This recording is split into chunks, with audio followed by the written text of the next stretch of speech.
வணக்கம். மற்றொரு உலகவல நிகழ்ச்சியினூடாக இணைந்திருக்கின்றோம். மத்திய கிழக்கில் பதற்றம் மீண்டும் உச்சகட்டத்தை எட்டியுள்ளது. உலகின் மிக முக்கியமான எண்ணெய் கடல் வழித்தடமான ஹோர்முஸ் ஜலசந்திக்கு அருகே கப்பல் மீது ஈரான் எச்சரிக்கை துப்பாக்கிச்சூடு நடத்தியதாக தகவல்கள் வெளியாகியுள்ளன. அதே நேரம் அமெரிக்கா ஈரான் இடையிலான தற்காலிக ஒப்பந்த பேச்சுவார்த்தைகள் இன்னும் உறுதியற்ற நிலையில் தொடர்கின்றன.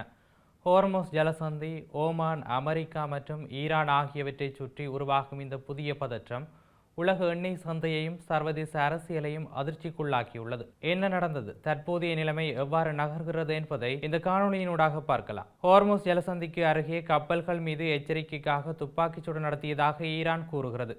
ஈரானின் இஸ்லாமிய புரட்சிகர பாதுகாப்பு படையின் கடற்படை ஹோர்முஸ் ஜலசந்திக்கு அருகே 4 கப்பல்கள் மீது எச்சரிக்கைக்காக துப்பாக்கிச்சூடு நடத்தியதாக, அந்த கப்பல்கள் முன்கூட்டியே ஒருங்கிணைப்பு அல்லது அனுமதி இல்லாமல் அந்த நீர்வழி பாதையை கடக்க முயன்றதாக அந்த பதிவில் கூறப்பட்டுள்ளது. வான் பாதுகாப்பு அறிக்கைகளின்படி துப்பாக்கி சண்டைய வெடிப்புகளுக்கு காரணம் என்று IRGC கூறியுள்ளது. தனித்தனியாக ஈரானின் அரை அரசு செய்தி நிறுவனம் அந்நாட்டின் ஆயுதப்படைகள் தெற்கிலிருந்து குறிக்கப்பட்ட இலக்குகளை நோக்கி ஏவுகணைகளை ஏவியதாக தெரிவித்துள்ளது.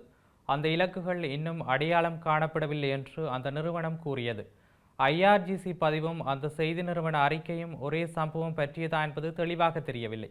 வியாழக்கிழமை முன்னதாக பந்தர் அப்பாஸில் உள்ள தரைக்கட்டுப்பாட்டு நிலையம் மீதான அமெரிக்க தாக்குதல்களை ஈரானிய வெளியுறவு அமைச்சகத்தின் செய்தி தொடர்பாளர் இஸ்மாயில் பாகாஜி கண்டித்தார்.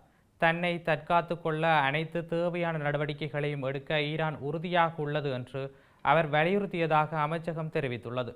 மேலும் ஓமான் குறித்து அமெரிக்க அதிகாரிகள் சமீபத்தில் வெளியிட்ட அறிக்கைகளை பாகாயி கடுமையாக சாடினார். அந்நாட்டின் மீது பொருளாதார தடைகளை விதிப்பதாக கருவூல செயலாளர் ஸ்காட் ஃபெசன் விடுத்த மிரட்டல்களை முற்றிலும் சட்டவிரோதமான செயல் என்று அவர் கூறியதாக அரசு நடத்தும் ஒரு செய்தி நிறுவனம் தெரிவித்துள்ளது.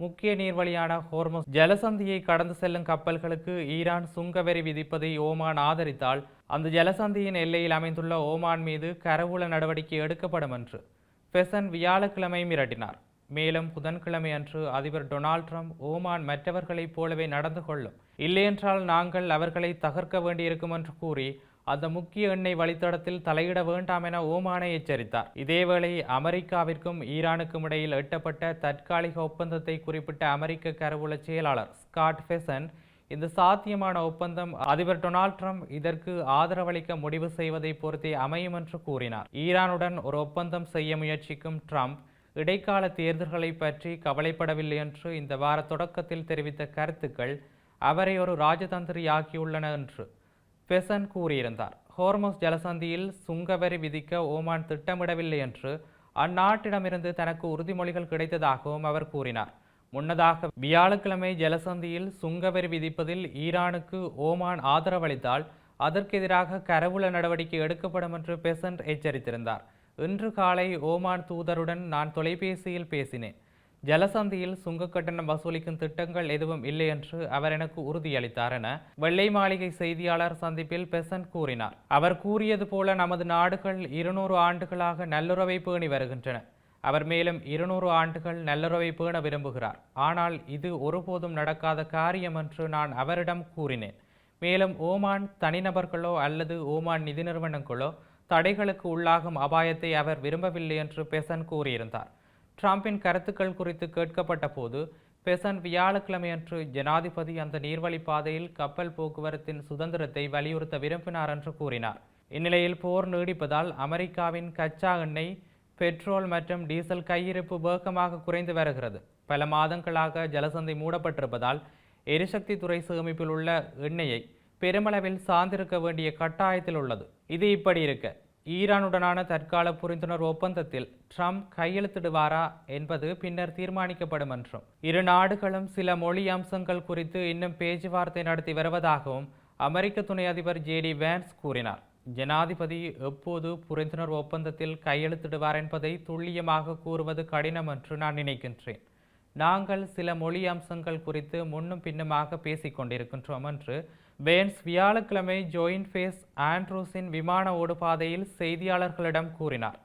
ஏற்பட்டுள்ள முன்னேற்றத்தை வலியுறுத்திய அதே வேளையில் ஈரானின் அணுசக்தி திட்டம் மற்றும் செறிவூட்டப்பட்ட யுரேனியம் தொடர்பான சில முக்கிய அம்சங்கள் இன்னும் நிச்சயமற்ற நிலையில் இருப்பதாக வேன்ஸ் கூறினார். அணுசக்தி விடயங்கள், அதிக செறிவூட்டப்பட்ட யுரேனியம் கையிருப்பு மற்றும் செறிவூட்டல் குறித்த கேள்வி ஆகியவற்றில் சில சிக்கல்கள் உள்ளன. எனவே நாங்கள் அவர்களுடன் முன்னும் பின்னுமாக பேசிக் கொண்டிருக்கின்றோம்.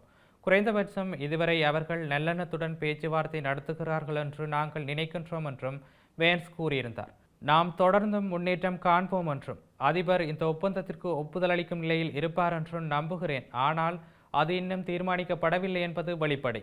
மேலும் அத்தகைய ஒரு ஒப்பந்தம் எட்டப்படும் என்பதற்கு தன்னால் இப்போதைக்கு உத்தரவாதம் அளிக்க முடியாது என்றும் அவர் கூறியிருந்தார். நாம் அமர்ந்து இந்த பிரச்சினைகளை தீர்க்கக்கூடிய ஒரு நிலையை அடைவோம். ஆனால் அதற்கு நாம் இன்னும் கொஞ்சம் முன்னேற்றம் காண வேண்டும். நாம் அந்த நிலையை அடைவோம் என்பதற்கு என்னால் உத்தரவாதம் அளிக்க முடியாது. ஆனால் தற்போதைக்கு நான் அது குறித்து மிகவும் நம்பிக்கையுடன் இருக்கின்றேன் என்றும் வேன்ஸ் கூறியிருந்தார். சமீபத்தில் தாக்குதல்கள் பரிமாறப்பட்ட போதிலும் போர் நிறுத்தம் நடைமுறையில் உள்ளது என்றும், ஆனால் தற்காப்பு தாக்குதல்களை தொடங்குவதற்கான உரிமையை அமெரிக்கா கொண்டுள்ளது என்றும் வேன்ஸ் கூறியிருந்தார். இந்த போர் நிறுத்தங்கள் எப்போதும் சற்று குழப்பமானவை என்றும் சில நேரங்களில் இவற்றில் சிறிய மோதல்கள் ஏற்படுகின்றன என்றும் அவர் மேலும் தெரிவித்திருந்தார். இதேவேளை நியூயார்க் நகர மேயர் ஷோக்ரான் மம்தானி ஈரான் மீது நடந்து வரும் போரை வன்மையாக கண்டித்துள்ளார். வெளிநாடுகளில் உள்ள பொதுமக்கள் மற்றும் உள்நாட்டில் உள்ள உழைக்கும் வர்க்க குடும்பங்கள் மீது இப்போரினால் தொடர்ந்து ஏற்படும் பெரும் பாதிப்புகளை அவர் சுட்டிக்காட்டியுள்ளார். எக்ஸ் தளத்தில் பதிவிட்ட ஒரு பதிவில் மம்தானி இவ்வாறு கூறினார். இன்று 3 மாதங்களுக்கு முன்பு யாரும் வாக்களிக்காத ஒரு போர் தொடங்கியது. அதன் விலையை அதில் எந்த பங்கும் வகிக்காத மக்களை கொடுத்துள்ளனர். ஆயிரக்கணக்கான பொதுமக்கள் தங்கள் உயிர்களை இழந்துள்ளனர் என்று கூறிய அவர், 13 அமெரிக்க படை வீரர்கள் இனி ஒருபோதும் தங்கள் குடும்பத்தினரிடம் வீடு திரும்ப மாட்டார்கள் என்றும் குறிப்பிட்டார்.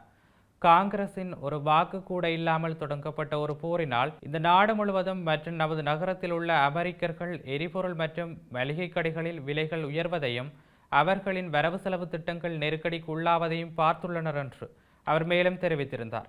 வெளிநாட்டில் இழக்கப்படும் ஒவ்வொரு உயிரும் இங்குள்ள உழைக்கும் குடும்பங்களிடமிருந்து பிழியப்படும் ஒவ்வொரு டாலரும் தாங்களே ஒருபோதும் செலுத்தப் போவதில்லை என்று, தெரிந்தவர்களால் அதை செலுத்த இயலாத மக்கள் மீது சுமத்தப்படும் அதே பொறுப்பற்ற கட்டணத்தின் ஒரு பகுதியாகும். இது இப்படி இருக்க மத்திய கிழக்கில் போர் சூழ்நிலை இன்னும் முழுமையாக தணியாதது தெளிவாக தெரிகிறது.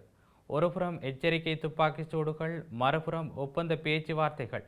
அதே சமயம் எண்ணெய் சந்தை மற்றும் உலக பொருளாதாரத்தின் மீது அதிகரிக்கும் அழுத்தம், இவை அனைத்தும் உலக நாடுகளின் கவனத்தை ஹோர்முஸ் ஜலசந்தி நோக்கி திருப்பியுள்ளன. ட்ரம்ப் நிர்வாகம் மற்றும் ஈரான் இடையிலான இந்த நெருக்கடி உண்மையில் சமாதான ஒப்பந்தமாக மாறுமா அல்லது புதிய மோதலுக்கு வழிவகுக்குமா என்பது அடுத்த சில நாட்களில் நாமும் பொறுத்திருந்து பார்க்கலாம். மீண்டும் மற்றொரு உலகவல நிகழ்ச்சியினூடாக சந்திக்கலாம். வணக்கம்.